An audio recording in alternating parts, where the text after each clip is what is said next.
Eh bien salut tout le monde, c'est Flo, j'espère que vous avez la forme. Alors aujourd'hui on va voir comment monter son PC gamer. Donc je vais faire un tuto qui va être plutôt assez simple. Je vais essayer de le décrire le plus simplement possible. Donc voilà, donc on commence tout de suite avec le boîtier, la carte mère, l'alimentation, donc Cooler Master G550M.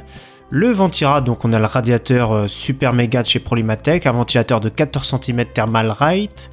On a ensuite le processeur, c'est un Intel i5 2500K overclocké à 4,5, donc plus ou moins équivalent à un Ryzen 3200 aujourd'hui. 16 Go de RAM DDR3, 1866, la carte Wi-Fi de chez Asus qui est vraiment très bien. La carte graphique, nous avons la Gigabyte, donc GTX 1060 en version 6 Go qui est vraiment très silencieuse, que je conseille vraiment. Au niveau stockage, nous avons un SSD de 256 Go Samsung et un Seagate 3 Tera en 7200 tours par minute. Donc on va essayer de voir tout ça ensemble au plus vite. On a tous nos composants, donc c'est parti.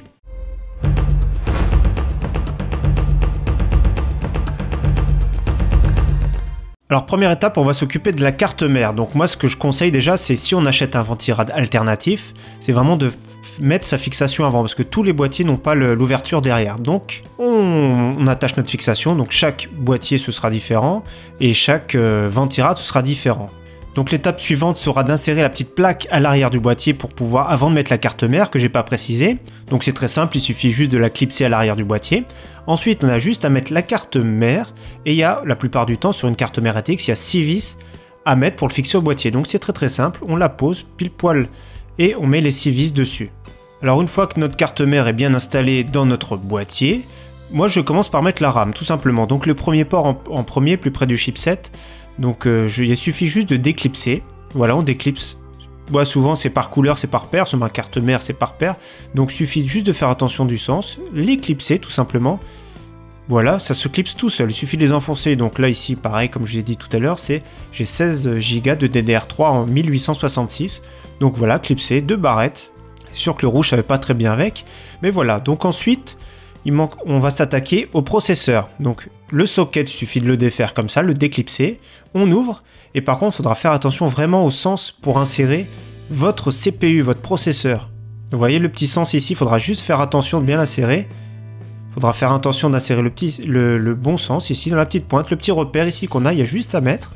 Et il suffit juste de fermer tout doucement le socket sans forcer. Si ça force de trop, c'est que ça veut dire que votre processeur a mal été mis. Donc il suffit de remettre dessus, c'est très simple. Et on reclipse. Voilà, pour moi c'est très simple d'insérer un processeur.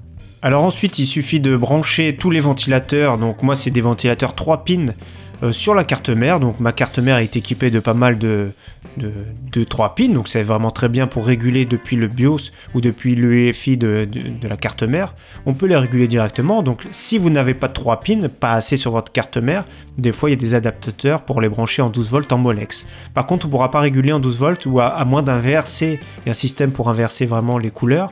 Mais sinon ce qui est bien, le top, c'est de les brancher en 3 pins, tout ce qui est ventilateur de boîtier. Ensuite, on va passer à la pâte thermique. Donc voilà, j'ai tout un lot de pâte thermique. Je vais mettre la même que mon ventirad, donc Polymatech, la marque Polymatech, je vais mettre la même. C'est pas la meilleure, mais c'est vraiment correct. Donc moi, comment je fais, je vais vous montrer, c'est très simple. Je mets juste l'équivalent d'un grain de riz au milieu du processeur, comme ça. Et c'est avec la pression, quand je vais installer le ventirad, qui va vraiment étaler vraiment l'endroit où il a besoin. Donc il y a deux écoles, soit on met un petit grain de riz au milieu, moi ce que je fais, ce que je conseille, ou soit on va l'étaler d'une très fine couche, toute la surface du processeur. Donc ensuite je vais installer mon ventirad, c'est suivant plusieurs modèles, ça va être vraiment différent. Moi j'ai 2 vis avec une fixation par dessus. J'avais déjà mis la fixation par derrière, donc ça, comme je vous ai dit, c'est vraiment avant d'installer votre carte mère dans le boîtier, c'est mieux parce que tous les boîtiers n'ont pas d'ouverture à l'arrière. Donc il suffit de visser, moi j'ai 2 vis, je mets un petit coup à gauche, un petit coup à droite, au fur et à mesure, donc pas tout du même côté, et ça va exercer une bonne pression sur le processeur. Donc ensuite, plus qu'à mettre le ventilateur. Donc moi j'ai un gros ventilateur Thermalright que je le fais tourner à peu près à 1000 tours par minute. Il est très silencieux. Thermalright qui font de très bons ventilateurs. Donc c'est du 16 sur 14 cm. Donc c'est le maximum que je peux mettre sur ce radiateur. Donc on peut mettre du 12 pour plus de silence. Mais j'avais envie de brasser un petit peu plus d'air parce que je le overclock quand même à 4,5. Et les températures sont nickel avec ce processeur. Il n'y a pas vraiment de soucis. Donc le problème, voilà, c'est que ça va un petit peu sur les rames, c'est en appui dessus, donc pour ça que j'ai pris des rames qui sont low profile. Dans tous les cas, si j'avais mis un ventilateur 12 cm, la taille des rames aurait eu peu d'importance. Ensuite, on va s'attaquer au branchement, tout ce qui est façade tout ce qui est façade du boîtier. Donc tout ce qui est power, tout ça, c'est suivant les cartes mères, c'est différent, et suivant les boîtiers, c'est différent. Les USB en façade, c'est très très simple. Et nous branchons le son, donc HD audio en façade pour avoir les prises de jack de la façade. Mais les boutons power, tout ça, faut vraiment lire le manuel de la carte mère et bien respecter. Donc c'est pour ça que moi j'ai tout mis et repéré par un scotch. Donc voilà, c'est simple, mais il faut vraiment prendre son temps, bien vérifier suivant sa carte mère où les brancher. Donc voilà, c'est des branchements très très simples, les branchements façade, c'est plus ou moins indispensable. Ensuite, on va s'attaquer, moi je mets directement l'alimentation, donc en bas. Donc important, pour moi je respecte le sens. Vous avez vu, j'ai une ouverture en bas du boîtier, donc je mets directement le ventilateur à choper de l'air frais vers l'extérieur. En plus de ça, il y a un filtre anti-poussière, donc c'est vraiment bien.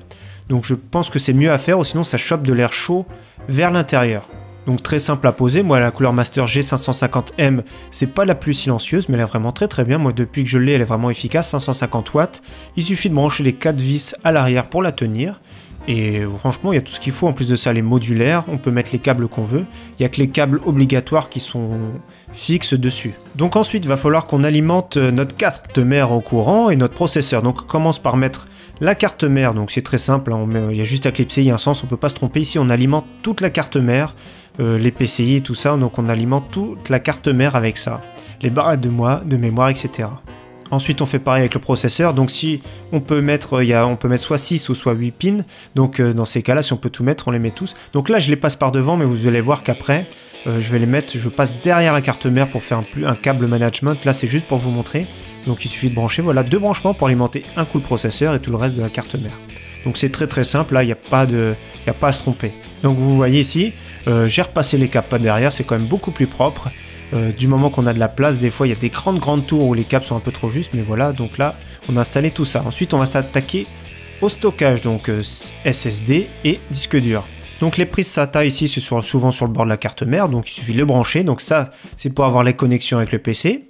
Donc il y a SATA pour la connexion avec la carte mère, et il va falloir alimenter aussi en courant justement nos unités de stockage, que ce soit lecteur optique, que ce soit disque dur, etc. Il faut l'alimenter à la carte mère avec des prises SATA, donc c'est très très simple. Il suffit de brancher le SATA de la carte mère et le SATA de l'alimentation. Alors ensuite pour ma part j'ai une petite carte PCI en Wi-Fi, donc je la connecte tout de suite au premier port. Après chacun les x4, moi je l'ai mis au premier port, c'est pas mal. Donc c'est une très très bonne carte Wi-Fi, franchement je capte très très bien avec Asus, j'avais dû la payer une 50aine d'euros, de toute façon je mettrai les liens en description pour ceux que ça intéresse. Et ensuite on va s'attaquer au branchement de la carte graphique. Donc faire attention pour les ports PCI Express, donc il y a la petite languette sur le côté, c'est pour les débloquer ici. On débloque, une fois que c'est fixé on débloque. Donc là c'est très simple à mettre, il suffit juste de l'emboîter, bien l'emboîter dans le port, et ensuite à mettre les 2 vis pour la maintenir, pour la fixer. Une fois que c'est bien clipsé, il ne manquera plus que l'alimenter en courant, bien sûr, donc avec les ports PCI. Donc on ne peut pas se tromper, c'est bien marqué sur les ports de connexion de l'alimentation. Donc ici, moi j'ai un 8 fois, donc je branche une fois 8 dessus. Des fois, certaines cartes graphiques ont 2 fois, ou 2 fois 6, 1 fois 8, 1 fois 6, donc bien respecter les branchements. Donc on voit ce que ça donne maintenant, le branchement, tout ça terminé. Donc tout est en place comme il faut.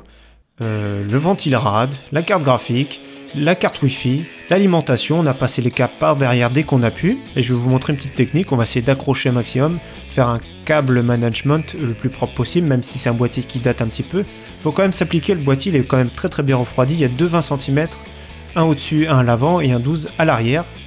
Donc vous voyez à quoi ça ressemble, le câble management, donc on va essayer de mettre le petit Serflex qui vont bien, voilà. Une idée toute simple, on va accrocher au maximum comme il faut les Serflex, comme je vous montre ici maintenant. Voilà, tout bête, il y a tout ce qu'il faut dans ce Cooler Master 912+. Il date un peu, mais il est vraiment très efficace au niveau refroidissement. Il n'a pas le look moderne du moment, mais franchement, il fait l'affaire. Donc maintenant, on referme les panneaux. Panneau latéral gauche, panneau latéral droite, et également en façade que j'ai déclipsé, donc carrément on peut déclipser. Alors maintenant, je vous montre les ports à l'arrière qu'il faudra connecter. Donc ici, les câbles. Ici, c'est les câbles audio. Nous avons l'Ethernet pour le branchement directement sur la box, c'est beaucoup plus rapide. Tout ce qui est USB, les branchements USB. Franchement, il y a vraiment tout ce qu'il faut pour le branchement. Également ici les deux pour mettre les 2 antennes Wi-Fi. On a toutes les sorties qu'il faut, bien sûr connecter sa carte graphique au moniteur et connecter aussi également l'alimentation, ne pas oublier de mettre l'interrupteur directement sur l'alimentation secteur. Donc voilà notre configuration gamer qui est tout assemblée, donc comme il faut, il y a tout ce qu'il faut ici, nous avons tout, plus qu'à le mettre branché au courant et on va voir ce que ça donne. Donc bingo, il redémarre bien, donc nickel, on a bien fait notre travail. Voilà, je parle avec le micro, donc forcément j'ai réussi l'installation, donc j'espère cette configuration, donc j'espère que ce tuto sera assez clair pour tout le monde, que vous pourrez vous mettre vous-même à monter votre PC. En tout cas merci à tous, à très bientôt, ciao bye.